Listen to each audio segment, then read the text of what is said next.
For those of you who don't know who I am, I'm going to introduce myself. My name is the Total Annihilator, Jimmy B. Now, many of you may say that I am the savior of the pro wrestling podcasting world, but I am none of that. No, I'm just a man that is pissed off, tired of never getting the recognition that he deserves, never getting the respect that he deserves, that he's earned, because I've worked for 4 different wrestling companies, and in those 4 companies, nothing but disrespect, and I've done everything right. I followed the rules, I've given people handshakes, I've never stabbed anyone in the back. Oh, there might be video clips of me stabbing people in the back and doing all these wrong things, but that's what they don't show you is all the good that I've done that led up to that point. You see, I've done everything right. I've done everything the right way, the good way, the correct way, and I've gotten no respect out of that. So I had to do what was wrong to get the respect that I needed. Now, yeah, it might have taken me down the road towards the wrong path, and yeah, I might have broken some friendships here and there because of what I've done, but you know what? When it comes to respect, there are no friendships in pro wrestling when it comes to respect. No, there isn't. When you want to be world champion, you gotta fight and claw for what you want, and you gotta do whatever it takes to take your spot, to take the opportunity to be the world champion of the company that you are currently working for. Here's advice for those who want to take it. If you want to take it, here's free advice from the Total Annihilator, Jimmy B himself. And that is, no matter what the cost is, no matter what the outcome may be, if you want to be world champion, or if you're already world champion and you want to remain world champion, you gotta do whatever it takes, no matter what the consequences are. You see, I have learned that the hard way in my career, in my time in pro wrestling. Like I said earlier, I worked for 4 different companies. 3 of which I got nothing but disrespect, even when I was doing the right thing. So you know what? In the 4th company I said, fuck it, I am done being the nice guy. I'm done doing things right and getting disrespected still. So you know what? You want to disrespect me? I'll show you the reason to disrespect a person in my place, in my so-called management spot in pro wrestling. So I looked for the client that fit my mold that I wanted to make world champion, because in those 3 companies, right or wrong, no matter what I did, I have made them world champion, and I made them from independent wrestlers into superstars. Yes, I have a track record of that. It is proven. Then, in the 4th company, when I was shown that, you know what, respect is nothing, you gotta fight for what you want, I did what I had to do. I picked up my next client, I said, you know what, you are my next client. I'm choosing you, and you will be world champion. I see potential in you. I might have to help you behind the scenes, but you will get to where you want to be, and I can prove it. Listen to this record, I have 8 people who have been world champions, and out of those 8, only 2 were champions that had their championships revoked. So really, 6 people have been champion out of those 8 because 2 of them have been suspended because of my wrongdoing. I'll admit to it, yeah. But you know what? I've also learned that in those wrongdoings, you gotta still stand for what is wrong, because when you fight for what is right, you don't get the respect. So I'm doing whatever it takes to do what I need to get my client the world championship and to make him a superstar. To make him the fan favorite, whether you guys want to or not. I will shove him down your throats like WWE tried to shove Roman Reigns down our throats. So you know what? You want to sit back and boo me? Well then, you know what? Get ready for the ultimate booing. Because you will not like me when you get to meet me. I am the type of person that once you meet me, you're going to be like, wait, what the fuck is this asshole doing? He's a complete asshole. He doesn't know how to treat people right. He screams and yells and bitches and pisses and moans no matter what is right and what is wrong. So, I'm going to leave you with this before I go to a commercial break or a music break, whatever the fuck you want to call it. I'm the Total Annihilator, Jimmy B. And I will be right back on the Annihilation Lounge, because this is the night of total takeover. Thank you, and enjoy this crappy music now.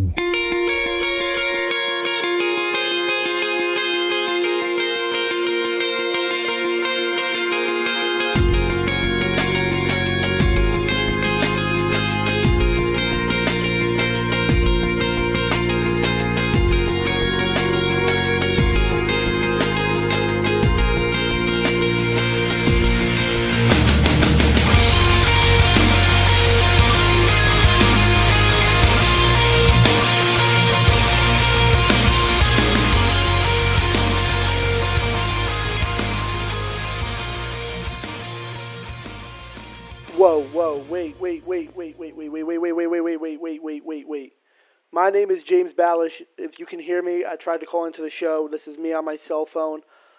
This was supposed to be the return of the Balish Wrestling Podcast. I apologize. I'm going to get to the bottom of this, and I'm going to find out who the hell this mystery guy is and what he really sounds like. So please bear with me. This is just my pre-recorded message I had on my cell phone that I sent to this mystery anonymous guy that calls himself Jimmy B. Jimmy, if you're listening, just know sooner or later I will take full control of my show again, and you will never get the opportunity to be on my show ever again. I was thinking about having you as a guest one time or another so I can get your side of the story in the world of pro wrestling. But you screwed yourself. You're never going to be a guest on my show, all because you want to take total control of my show. So, Jimmy, please take this as a warning. If you do not hand me back my show right here, right now, you will be dealing with some severe consequences that I promise you will not like what happens to you. So give me back my show. Otherwise, what I do to you will only be on your conscience. I'm James Balish. Hopefully I can take the show over live. If I can't, there'll be another show next Wednesday at 6 p.m. again. I promise you that hopefully, at least I hope that I can promise you that by next Wednesday, it'll be my show and not this stupid, goddamn, stupid radio show that he likes to call the Annihilation Lounge. Jimmy B, I will find you and I will take you down and take you off the web because you are taking over a show that I created by myself. So please, give me back my show. So, what I'm really hearing is that you want your show back so badly that you're going to take me off the web. Ooh, like I'm scared. I'm not scared, James. You see, I took your show over for a reason. You're an easy target. You're an easier advantage of taking the show over than actual radio podcasters out there like Sam Roberts or Stone Cold Steve Austin or Jim Ross or these other radio podcasting wrestling related shows that there are out there on the internet. But you know what, James? With that said, this is going to be a quick show because I really don't have much to say, unlike you. So you know what? This half of the show was just a little taste of what I can do. So if you don't think I can go worse than this, then you haven't seen anything yet. And you haven't heard anything yet. This is going to be the Annihilation Lounge from now on, James. You can have control of the second half of the show, but the first half that the people pay attention to will be the Annihilation Lounge, whether you like it or not. And it's all because of people like you. People that think that because they've done everything right, they can get respect. People that have done everything right, they think they can just get what has been earned to them, what they have earned to get. But you know what? I had to fight, claw, and do whatever the hell it took for my clients to be world champions, for my clients to be superstars.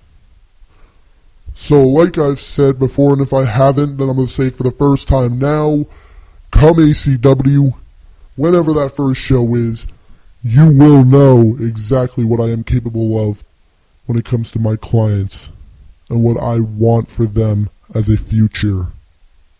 And I will do whatever it takes to make them world champion, like I've done in the past in my other company. Here at ACW, I will do whatever it takes to make them world champion and make them superstars.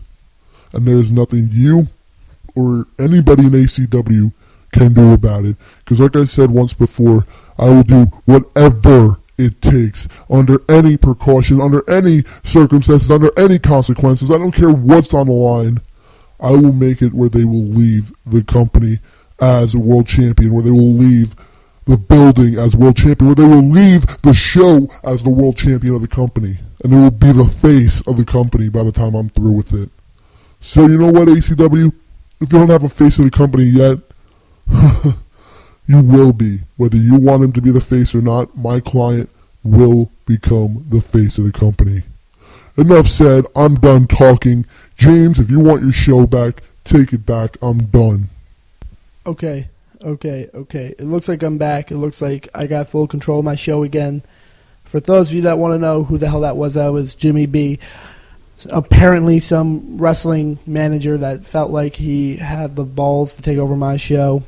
I don't know what he had in him to do that, but I'm back. This is the Ballast Wrestling Podcast, not the goddamn stupid idiot Annihilation Lounge, which I don't know where the hell he got that name from. Beyond me. It's beyond me. It really is. I don't know where the hell he got that name from, but I am back. Now, last night, that is tonight's topic, is last night's episode of WWE SmackDown Live on USA Network, the WWE 2016 Draft Picks. Now, we all know by now who ended up on which brand and who ended up where. Now, what I want to talk about first is one thing that I found funny, and that is Heath Slater and the Social Outcasts last night, if you were watching through the WWE app, they had their backstage segment, interview, whatever you want to call it, and they were freaking out like, oh God, they have yet to draft us. Are we even going to get drafted? We don't know. 2 out of those 3 guys got drafted. That's Bo Dallas and Curtis Axel. They both got drafted to a brand, which is Raw. But by the end of the night, Heath Slater was the only one out of the Social Outcasts that is yet to be drafted. He is undrafted, listed as undrafted as of right now. What does that mean? I have no idea. But it means goddamn funny things because he was complaining, are we even going to be drafted? Are we even going to be drafted? Are we even going to be drafted? And yet, look at him now. We don't even know if he's ever going to be drafted. So, with that said, do we think that Heath Slater will even get drafted to SmackDown or Raw? And if so, which brand? Now, the question of the video is, what were your thoughts of last night's episode of SmackDown Live? And in my opinion, I think that's the stupidest name for SmackDown that they have ever come up with yet. I think they should have just left it as WWE SmackDown. They shouldn't have added that live part of the title. Let's hope that by next Tuesday that they drop that live thing and just label it WWE SmackDown again, because that was when they were good. It was labeled as one name. But whatever it is, we got Daniel Bryan as the general manager of SmackDown and the commissioner being Shane McMahon. Then on Raw we have Commissioner Mick Foley, a.k.a. General Manager Mick Foley, and the Commissioner of Raw, the actual Commissioner, Stephanie McMahon. Now, with that being said, Mick Foley is up there in age. I have a lot of respect for Mick Foley. He has done a lot in the world of pro wrestling. I have no disrespect for him. He is a tremendous wrestler, a tremendous athlete, and a tremendous asset to the WWE, in my opinion. So, I have nothing negative to say about them choosing Mick Foley as general manager because he is one of the right choices. my guess would have been that SmackDown would have not have had Daniel Bryan as general manager, but rather given us a swerve and brought back Kurt Angle to be the general manager of SmackDown. Now, we've seen that once before in 2005, maybe 2004, if I'm getting the years wrong. It might have been 04, but maybe 05. Whatever. We've seen Kurt Angle already as the general manager of SmackDown once before. So I thought they were going to bring Kurt Angle back as a swerve to us, thinking, oh, shit, he's going to come back, but what would his role be? And I thought maybe they're going to name him the general manager of SmackDown. But in my opinion, it didn't look like they were going in that direction after they announced that Daniel Bryan was going to be the general manager. Because last week, when Shane McMahon and Stephanie were given the ultimatum by Vince McMahon that they had no choice but to choose a general manager by this past Monday. And not a day after, that Tuesday after Raw, it was leaked that Daniel Bryan and the Yes Movement were going back to SmackDown, but as the general manager. That's when it was leaked, was that Tuesday after Raw of last week. And I was thinking about it, I was thinking, why would they name Daniel Bryan as general manager?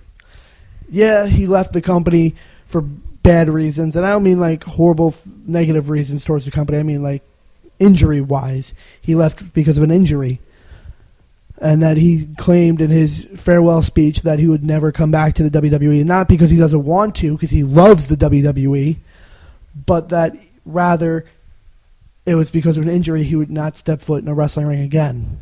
Or at least that he thought he would never. And then we were told that he was brought back as the co-commentator for the WWE Cruiserweight Classics tournament every Wednesday after NXT. And as of last week, he did a phenomenal job as being the commentator or co-commentator of the Cruiserweight Classics. And, well, that was awesome and all, but I'm glad to see him in a better role, a better fitting role, where he's got to verbally fight Mick Foley. And by that I mean by making his company, his brand, the better dominating company, beating Raw every week. You see, WWE did well back when they were fighting for a reason to be on TV. Whether it was WCW or whether it was just with the invasion angle, the short-lived invasion angle, which, by the way, in my opinion, sucks tremendously that they had to kill it off so quickly. Because if I'm right, which most times or not I am, but if I'm right, WCW, ECW, the Alliance, they beat the WWE at Invasion in 01, didn't they? So wouldn't the rules have been that if the Invasion won, they would dominate WWE and be their own brand again? That's what I would think. But no, WWE went in their own direction. And yeah, you beat us, but you know what? We're the WWE. We own your ass, so we're not going to put you on TV. Now, that's bullshit, number one. And number two, I just don't get it. If you're going to do that, have them be on their own brand. But that was then. This is now. And what I'm trying to get at is that Daniel Bryan versus Mick Foley, SmackDown versus Raw, all over again, would be a good rating, a good reason, ratings-wise, to watch WWE again. So for those TNA fans that only switched to TNA because WWE was a dying breed, come back to the WWE, I say. Come back. You have a reason to watch again, because it is SmackDown versus Raw all over again. But this time in the now era, in the new era of the WWE. Or should I say the bullshit era of the WWE. And I say that for a reason. I love WWE. I want to one day work for the WWE as a referee. But then again, WWE has had their lack of entertainment portions of the shows. And I can say that for a true fact that they have been nothing but boring recently. Boring. Even when Shane McMahon came back for a short time, notice I said short time, it was boring again. And I could not stand it. It was entertaining when he came back, but after maybe 2 weeks after WrestleMania, then it got boring again. Then you got AJ Styles versus Roman Reigns. Oh, he loses against Roman Reigns. Oh, but then Roman has to defend it again at the next pay-per-view against AJ Styles. Oh, shit, what are we watching? Oh, and AJ Styles still loses. Oh, my God, what are we watching again? Oh, then now it's Seth Rollins versus Roman Reigns. Seth wins. Oh, Dean Ambrose won the Money in the Bank earlier in the night. Oh, he cashes in. Oh, now Dean Ambrose is world champion to set up for the triple threat match between the Shield. Oh. Now, I knew that they were going to plan to do a Shield against each other triple threat match for the world title eventually. I just thought they were going to build it up for a SummerSlam event where, let's say, here's how I would book it if I was setting up for SummerSlam for it to be a triple threat match with the Shield. Here's how I would book it. I would have it where it's Dean Ambrose versus, let's say, Chris Jericho at Battlegrounds. Dean Ambrose wins. Easy. And then, because Roman Reigns was champion first, he deserves a rematch from Seth Rollins. And since Seth Rollins was champion after that, and it was Dean Ambrose that beat him, Seth Rollins earns a championship against him. So it revolves around the triple threat triangle at SummerSlam, where they're all saying, you know what, I earned a spot because I was champion. No, I was champion. No, I was champion. No, I was champion. And it ends up where Shane or Stephanie, no matter which brand you're talking about, one of them comes out and they're like, you know what, everyone just shut up. You all deserve the championship against Dean Ambrose. So you know what? At SummerSlam, it'll be Dean Ambrose versus Seth Rollins versus Roman Reigns for the WWE Championship. But they're doing it at Battleground, which is stupid, in my opinion, because SummerSlam would have been a better drawing for this match. It would have been a better hype. They would have had more time to hype it up. And at the same time, Roman Reigns wouldn't have been on the suspension leave due to his drug testing violation. Now, Roman Reigns is on suspension leave for that violation, the drug wellness violation in the WWE. Whether that's storyline bullshit or whether it's reality, I don't know anymore with WWE, but if it's true, it's true, and it's complete bullshit. You should have all three men building it up until the event, not have two men out of the match building it up and then throw the last man in at the last second for his entrance. No. Nah. They should have just scrapped it as soon as Roman Reigns got suspended and then built it up right back up for SummerSlam, where it would have been a bigger draw, a bigger hype, a bigger match, a bigger this, bigger that, and it would have been the biggest event of the year. The Shield versus each other. Who is the dominant Shield member? Who really was the biggest of the biggest, the strongest of the strongest, and the smartest of the smartest out of the Shield? Who really is the true sole survivor out of the Shield? Was it really Seth Rollins? Was it really Roman Reigns? Or is it Dean Ambrose, the lunatic fringe? That would have been a better hype for SummerSlam in a triple threat match for the Shield. But they're doing it at Battlegrounds, so I digress. Anyways, that's just basically the topic of this episode. With that being said, I want to say thank you for listening. Hopefully I can get that Total Annihilator guy. Sorry that there's a lot of bloopers and me freaking screwing up names. This is raw footage. I'm not editing this except for making the audio sound better. But like I said, I hope I can find out who the hell that Total Annihilator guy is. Jimmy B, he calls himself. I don't know if that's his real name or if that's just some bullshit name he's coming up with on the spot. But Jimmy B, if you're listening, just know that if you try and take over next week, there's going to be some really, really bad consequences for you. Because if I find out who you are, you're not going to like what I do to you. I promise that. Now, I'm going to say thank you. Take it away, intro song. Take us out of the show. I will talk to you all next Wednesday. That is right. 1 week from today, next Wednesday, at 6 p.m., I will be right back, right where I am, here on the podcasting world. Get me on iTunes, listen to me on YouTube, or right here on Spreaker. Thank you, ladies and gentlemen, for listening. I'm James Balish, the true host of the Balish Wrestling Podcast, saying see you next Wednesday at 6 p.m. Good night, everyone.